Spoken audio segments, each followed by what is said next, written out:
'ప్రేమించి Fatima' cinema start అయ్యాక నాకు ఒక్కసారిగా అనిపించింది. ఈ సినిమా చూసేంతలో నన్ను ఎవరో ఫేమస్ చేసేస్తారేమో!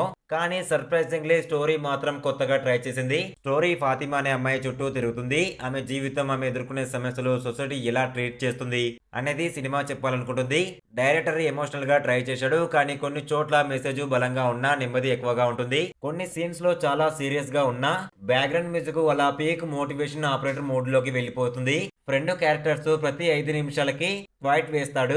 ఏంటి బ్రో నీ దగ్గర క్వైట్స్ ఫార్మసీ ఉందా అనే ఫీల్ వస్తుంది. పర్ఫార్మెన్స్ విషయానికి వస్తే హీరోయిన్ చాలా బాగా చేసింది. అసలు రోల్ కి లైఫ్ ఇచ్చింది. ఫ్రెండ్స్ గ్యాంగ్ కామెడీ టచ్ ఇచ్చారు. కానీ కొంచెం ఓవర్ డోస్ ఇక్కడ అక్కడ అనిపించింది భయ్యా నాకైతే. మూవీ ప్లస్ పాయింట్స్ ఏంటంటే హీరోయిన్ యాక్టింగ్ బాగుంది. ఎమోషనల్ సీన్స్ లో కొన్ని నిజంగా హిట్ అవుతాయి. కాన్సెప్ట్ కొత్తగా ఉంది. మ్యూజిక్ కొన్ని చోట్ల బాగా క్యారీ అయింది. ఫేస్ అనేది చాలా స్లోగా ఉంటుంది. ఫేమినిచి కంటే నన్నే నిద్రపోయేలా చేశారేమో అనిపిస్తుంది.